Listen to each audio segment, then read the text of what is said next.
So a buddy of mine came to me and said, hey, I want to build some storage organization drawers for the back of my Jeep, a place to put camping gear and climbing gear and stuff like that, and what kind of wood should I use? And I said, just about any type of plywood would work, but if I were you, I would use Baltic birch. And he goes, I don't know what that is. What are you talking about?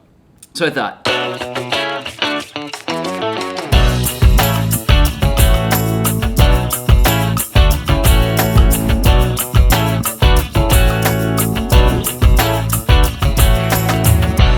hey, Woodworkers YouTube, thanks for checking in. My name is Mark. I'm from Woodworkers Source. We're just your friendly hardwood lumber supplier. So a lot of our suppliers refer to this as Russian birch. So you might hear me call it Russian, you might hear me call it Baltic. You've probably heard the same thing if you've been to your suppliers as well. Those are just interchangeable names for it, but when it comes to working with it, other things are more important. So this is a plywood product, aka sheet good, aka panel product.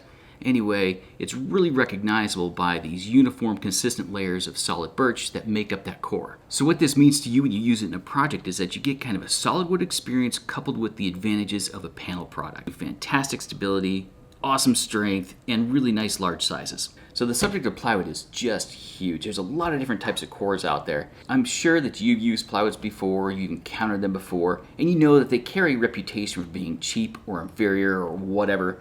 Whether or not that's true really depends on the application. Maybe I should hit some of the basics about plywood first. They're just three parts: a face, a back, and a core. It's just a wood sandwich. We'll get to the appearance of the face and back in just a minute, but a really common plywood core that you've probably seen before is something like this. It's a few layers of something soft and light, maybe fir or poplar or something like that, with nice looking veneers for the face and the back. But the unfortunate thing is that sometimes it'll have some funky things in the core, like some voids and inconsistencies in there. Sometimes that can telegraph through to the face and the back veneers. And then there are also sheet good items that are just MDF for the core and then nice hardwood veneers for the face and the back. MDF is super flat, it's totally free of voids, but the downside is that it's really heavy. So there are also some types of cores that use both. They're just called combination cores or some version of that. Depends on the manufacturer, what they call it. They're soft, light layers in the middle, sandwiched between two thin layers of MDF, and then decorative hardwood veneers for the face and the back. And then there are some plywoods called multi-ply, which have thin, uniform layers that are about 1 millimeter thick of a really light wood. There's a lot more varieties too, but I'll just stop there. And each of those work for their intended purpose, right? But sometimes you just want something or need something a little bit tougher. And maybe with something not so fancy on the face and back.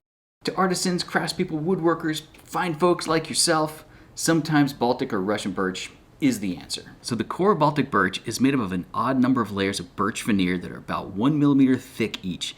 And the layers are what's called cross-banded. That means the grain direction in each layer is perpendicular to its neighboring layer, meaning the grain in one layer is going this way and the next layer is going that way. Birch is a really tough hardwood, so between that and the cross-banding, this plywood is really tough, it's really stable, plus it's a little bit heavier than all the others. But it's really satisfying to work with because of that. So if you can see where I'm going with all this, you sort of get the strength advantage of a solid hardwood plus the stability advantage that comes with the panel product. And because all those layers of birch, you can make some really rock solid joinery with this product.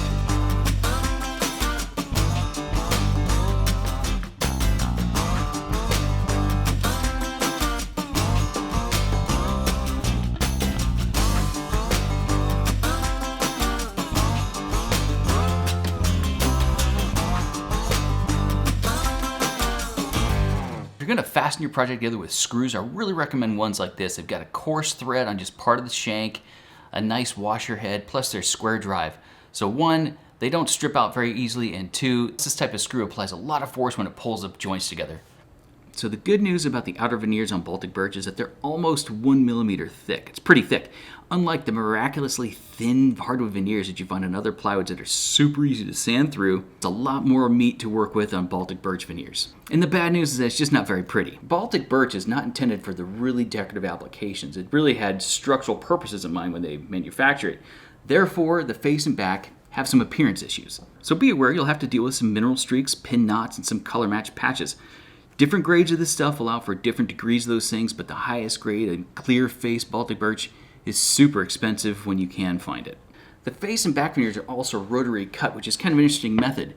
They take a log and they spin it and a big old blade comes up and just peels off sheets of veneer like it's a roll of paper towels. So the veneers end up with really broad grain patterns that are arguably just not very attractive. So if you like the other characteristics of Baltic birch and you wish it looked better, you can still build a project and just veneer it with something awesome like walnut, curly maple, anything cool like that.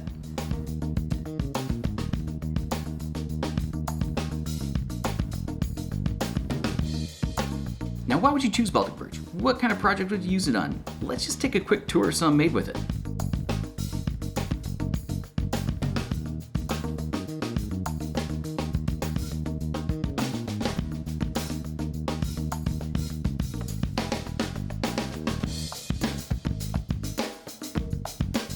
So aside from all those projects around your shop that you can use Baltic birch for, like jigs and cabinets and stuff like that, a lot of folks use it for doing sculpture, bent projects, curved projects, things like longboards. And then you even get into stuff like speaker cabinets, guitar amplifier cabinets, just stuff like that where you want the heft and you want that strength, but you don't necessarily need it to be terribly fancy looking. Those are great choices for Baltic or Russian birch. Now here's what you need to know about working with this stuff. So first of all, it comes in 5 foot by 5 foot sheets, and that just makes it a little bit harder to haul and a little bit harder to handle around your shop. But it's actually manufactured in millimeters, so it's 1,525 millimeters by 1,525 millimeters. That's the actual size of the stuff, but that's basically right on 60 inches by 60 inches. There are some mills that are making it in a 4 foot by 8 foot size sheet. And a lot of those are using exterior grade adhesive to laminate the core together. And to know what you're looking at, if the glue line looks like it's really dark, that's made with an exterior glue. There's a little tip for you. So when you're cutting it to size on your table saw, just about any blade will work. You don't need anything fancy, just a general purpose blade or a combination blade, that'll work just fine. All I'm saying is you don't need a special blade, you don't need anything expensive in order to cut it. Like other plywoods that have a nice decorative veneer on the outside face, you should think through your crosscuts to prevent splintering. And that can mean using a zero clearance throat plate or scoring the veneer, anything like that. And speaking of scoring the grain, you really want to do that when you're using a jigsaw too.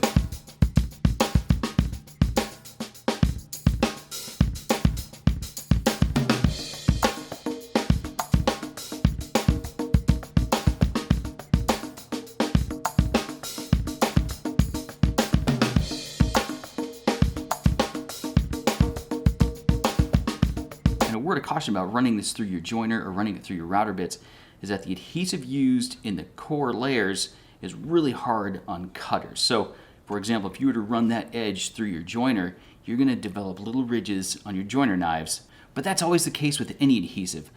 Cured or dried adhesive is just really hard on your blades, your cutters, and your bits. Hey, you know what? If you want to stain or if you want to color the stuff in some way, you can do that, but just know that this is birch. Birch stains really poorly. It's really prone to blotching. But if you want to do that, what I recommend are gel stains. You gotta look for this stuff that says gel on the label. Gel stains are really thick. They're like toothpaste. They work a lot better on woods like birch that are just super tight grained and they leave a nice coating of color on there. But what's even better are dyes. Dyes, they come in liquids and they also come in powders that you can mix with other solvents of your choice. Those are way better for coloring Baltic birch. Now, Baltic birch is made in several different thicknesses from 3/4 all the way down to 1/8 of an inch and a couple sizes in between there. And I just gave those to you in the imperial sizes, but it's actually manufactured to a millimeter dimension. So what you call 3/4 is actually 18 millimeter. In the US market, we're going to use a colloquialism like 3/4 of an inch because that's easier to conceptualize for a lot of people than saying 18 millimeter, just the way it is in the US. Now, there's something else you guys should know is that the thinner stock, right, the 1/4 inch, the 1/8 inch, it's just too thin. It's just too thin to stay flat. Look at this. It's 1/8 of an inch thick and really big. You just can't expect that to stay flat. But the intended purpose for that thinner stock is usually for things that get captured within a groove, captured within a dado, or fastened down in some way along the edges. Cabinet backs, drawer bottoms, that type of thing. That's typically what you use it for. However, a lot of folks are using this in like laser cutters and CNC machines, and they do have that problem that often doesn't just lay flat in the bed of those machines. So you got to get a little creative on how to deal with that. Double-sided tape possibly. Sometimes folks use nice heavy steel weights and just strategically place them in a way that they won't interfere with the spindle on their machine. Just got to get creative. All right, and that is the story of Baltic birch as I know it. You still got questions? Post them below. We'll try to answer. Again, my name is Mark. I'm from Woodworkers Source. We got 3 stores in Arizona. You can come visit us, or you can visit us at our website, woodworkersource.com. We sell woods like this to people like you and ship it right to your door if you want to. Thanks for watching. Appreciate it.